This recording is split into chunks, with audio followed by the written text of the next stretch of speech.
I am Kale. I was the youngest captain of the Terran exploration team until that day. That cursed, bewitching, fate-altering day, I met his eyes.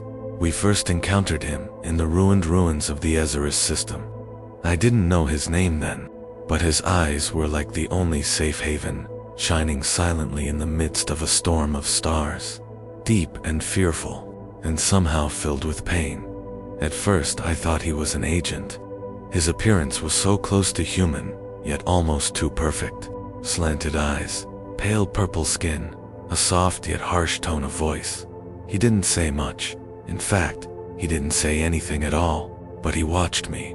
Every move, every technique, every weapon, every defense, every mistake. His name was Zyrathiel. Varun-Thae. The only daughter of Queen Imareth, they heir to the kingdom of Valeriat. He had been handed down to us, like a gift, but in reality, he was an agent. His mother had sent him, disguised as a peace ambassador. But his true purpose was simple, to learn human technology and tactics. To combine his frail Valeratic physique with human combat techniques. We were meant to think he was weak, fragile, soft, but it was just a mask. I fell in love with this mask. It all started in Bay 14 of the Terran base. I began giving him weapons, training. At first, his hands were shaking. He didn't even know how to hold a weapon, or so I thought. But as the weeks passed, he attended the training, watched the combat simulations. He memorized our every move, and one day, in a combat exercise, he knocked me down. With a clean strike, not with human strength, but with the techniques he'd learned. "Have you practiced this before?" I asked breathlessly. He bowed his head. He spoke for the first time. "I was just watching you." One evening, as we sat quietly on the stargazing platform, he approached me, with his long cloak, his steps silent. "What is your world like?" he asked. There was a silence. As I looked at him, I wanted to tell him not only about my world, but about him as well. Our world is dirty, but honest. Noisy, but warm. People are greedy, yes, but they can go mad to protect those they love. Sometimes they even give up themselves. He bowed his head. In Valeriat, love is seen as nothing but weakness. That night, he held my hand for the first time. It was cold, but he was shaking. Queen Imareth expected a monthly report from her daughter. Secret channels, encrypted signals. Zerith, instead of sending a report, always fell silent. And that was when the Queen's impatience began. She sent her scouts, the Psi beings, to track him. Their arrival descended like a cold storm. Unseen, they seeped into the mind, driving people mad. Zyrith returned to me one night. "My mother watches me now. I was weak to her, but with you, I became another me. Kale, I will fight by your side." And so began his betrayal. To his mother, to his kingdom, to his own people, to us, to humanity, but most of all, his loyalty to me. But this loyalty was only the beginning of the war. Even Queen Imareth speaks of her, and my heart shudders. For the first time, I saw not fear, but hatred in Zyreth's eyes. Speaking of her mother, "She is not the queen of the stars," she said one night. "She is their prison guard." When the Psi beings first arrived, 7 of the base's technicians suffered a mental breakdown. No security cameras showed any sign of them, but we all felt them. Those beings were like dark dots around which even light shrouded. One morning, Zyreth led me to the abandoned communications tower outside the base. It was as if every move had been planned. "They are here, Kale," she whispered. "They advance unseen. They steal not only our minds, but also our memories." I swallowed. "What do we do?" Her eyes flashed. That old fear was gone, replaced by the cold determination of a warrior. "We can't keep them here. We must attack before the war begins. I know their network hub. There's a secret neural control network in the Valeriat system, on the Caraxes 6A satellite. The Scientities feed from there. If we destroy it, my mother's mental dominance will collapse. What will your people say about this? I'm no longer their daughter. I made a decision then. We couldn't tell our commanders about this attack because no one would believe us. There were no scientists in the records. I had to trust Sireth, this strange, noble, dangerous creature to whom I had given my heart. We escaped. We stole an old stealth ship from the Terran fleet, the Nightingale. There were only 2 of us aboard. We set course for Caraxes 6A. He was silent throughout the journey, but he wasn't alone. Sireth's eyes were always trained on me. Are you afraid of me? He asked one night. If I were, I wouldn't be with you. He turned to me. Stars filled our eyes, and there, in the endless void of space, my lips met for the first time with the silent creature I had fallen in love with. It was like the touch of a warm hand on cold steel. But at that moment, I heard a scream that penetrated my mind, not my ears. Zyrith flinched. My mother found us. When we arrived on Caraxes 6A, the atmosphere felt like a living organism. The sky wasn't dark blue, but blood. Giant Psyarchs hung on the surface of the satellite, crystalline towers emitting waves of consciousness. Sirith could speak their language. He created mental links to weaken the Psy towers as I protected him. His mind was slowly melting away. As blood poured from his nose, I shouted, "Enough! Stop this!" But he smiled. "This is for freedom. For you." At that moment, the explosion rang out. The tower's central core collapsed. The satellite Psi network shook. The scientists cried out in pain. They became visible for the first time, formless dark entities in the sky, and then one turned to me. It entered my mind. It showed me my mother, my father, a former lover. It made them all relive their deaths. I screamed. I fell to my knees. But then a hand reached out. "Zerith, I am here. Kale, stay with me." And in that moment, the Psi entity shook. For the bond within me was something it could not read. Love it was stronger than fear. The tower fell. The Psi web collapsed. The Queen of Velariet's mental control was broken, but she would not forgive us. Zyrith's eyes gleamed in the darkness. Now my mother will truly hear me, and this time I will answer.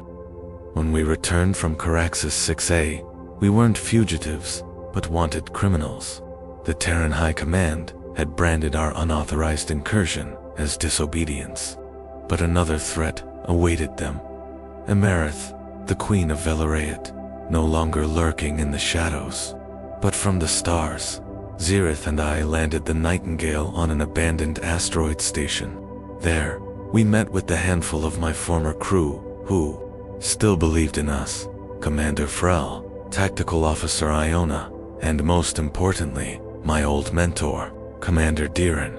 We told them everything, sea entities, mental networks, not Zyrith's betrayal, but his faith. At first, no one wanted to believe it, but Zyrith spoke, in a calm, slow, heavy voice.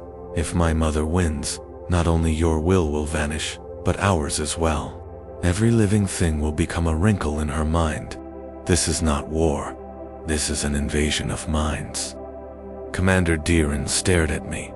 "Will you fight for this girl, Kale? Or did you start this war with her?" I thought for a moment. My heart was racing. Both are true.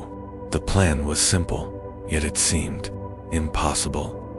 The Velariet fleet was nearing the solar system's border, but before they could attack, a diplomatic signal was sent. Queen Imerith's voice echoed through the void. "Hand over my daughter. Humanity's forgiveness will be forged in her hands." Zyrith didn't say a word when she heard this message, but her tears flowed silently. The only one weeping for her was her mother. We launched the attack. As leaders of a small mobile force, we were tasked with infiltrating the Velariet lead ship. As we entered, Zyrith's voice echoed in my ears. "My mother no longer recognizes me, but I still feel the coldness in her heart. If she ever showed me mercy, she is buried in the void." The ship's interior was covered in crystal panels, like a womb overflowing with energy. Every surface, every wall, seemed born from its mother's mind. When we reached the main core, Imareth appeared before us in a hologram. Dark robes, a golden crown. Her gaze was so intense it left one naked. I created you for the stars, Zirith, and you sold your heart to a man, a creature. Zirith took a step forward. I have become something you never understood, a being capable of choice. The queen struck Zirith down with a wave of energy. I ran to her, screaming, but a psi shield stopped me. It stopped my mind, not me. Zirith rose, her eyes filled with blood, but she walked, with a single word. Kale, hold on to your mind, for I will hold on to yours. And in that moment, Zirith's skin blazed. His Veloriatic DNA blended with humanity, transformed into a mental weapon. She impaled her own body on her mother's signet, sacrificing herself like a virus. Screams, flashing lights, a void where time dissolved, then silence. The queen was gone. Her mind had collapsed. Valeriad ships were tossed about like bodies, unable to take command. Zirith was gone. When the war ended, we were no heroes. Official documents recorded the incident as internal rebellion, but those who knew her know that Zirith was no princess. She was a heart beyond the stars, and I still hear her voice at night. I am here, Kale. Stay with me. On the first morning of Zyroth's absence, no star in the universe gave me light. When I opened my eyes, I was at the Terran Forward Quarantine Station. I was under intense surveillance. My mental stability was being monitored. Psi exposure, traumatic, attachment syndrome, dissociation, call it what you will. None of it explained Zyreth's absence. To me, she was alive. I felt it, just as unconsciously but powerfully as the day we first met. But the official reports were clear. Princess Zyrethil Varuin, they vanished. Sacrificing herself to the Valeriad Signet, vanished. Such a simple word, like turning off a light, as if she had never existed. Months passed. My duty was suspended. My uniform was taken. Even my Terran citizenship was questioned. But no one looked into my mind. Zirith was there, every moment, with every breath, as if she still spoke to me. One night, between sleep and wakefulness, I heard a sentence echoing deep within my mind. The void is not merely silence, it holds the answer of those who call. From that moment on, everything changed. I traveled to the Ophian Delta, the former Terran research base. There, I wanted to follow Zyrith's psi-reflection trails. They said it was impossible. Following an echo of the dead was madness. But those echoes were everywhere. At one point, in an abandoned transmitter station, behind a frozen crystal surface, I found Zyrith's mental remnant. A faint vibration, a shimmer, then his voice. Kale. I fell to my knees. If you're listening, it's not too late. Zyrith's consciousness hadn't vanished. It was simply trapped in another dimension, another level of consciousness, connected to the remnants of the Queen's sonnet. He was still fighting, just on another front, and I had to bring her back. All this time, humanity had been celebrating peace. The Valeriad system had been destroyed. A council had taken the Queen's place, but the council's first act was to study psi technology. The Su network to which Zyrith was connected had become the subject of a scientific experiment. They thought it was a system remnant. I knew it was a human heart. Now I have a plan. I, alone, I will steal all the infrastructure connected to Zyrith's remnant. I will connect with my own mind from the core of the Terran research station. If I succeed, I can extract her from the echo and bring her back. If I fail, I will become an echo in the void with her. They called me crazy. Merging consciousness with machines, interfacing minds with networks, these things were mere theories. But I felt something beyond theories. A heart. Her heart. I infiltrated the central data core of the Ophian Delta. I reprogrammed the neural unit there. I rewired every bit of information flowing through my veins to connect my brain to that remnant of the ancient Psi-network to bring Xyrith back. I had to think like him. I had to delve into the folds of the Valeriot mind, rebirth myself there. I initiated the system. As my vision faded, the last thing I heard was my own heartbeat. And then I floated in a starless eternity. There was no time there, only sound. Distorted images, memories. Every moment I spent with him swirled around my mind like fragmented holograms, then a whisper, "Kale, why did you come?" I opened my eyes, and I saw him. Cyreth, but not a silhouette made of light. His face was fragmented, his voice echoing. I felt like I was walking through a dream. "I found you," I said. "I came to bring you home." Xyrith bowed his head. "This is my home now, Kale. My body ends there, but my mind is chained here." I saw the chains, pure data lines, mental captivity. I approached. "We can break these chains, together. If you break them, they will keep you inside too. This place is a graveyard of consciousness. What remains here cannot transform." But he took my hand, and in that moment, there was contact, not of skin, but of mind. And in that contact, we felt it. The first day, the first touch, the first betrayal, the first betrayal, the first sacrifice. Everything. The mental network began to crack.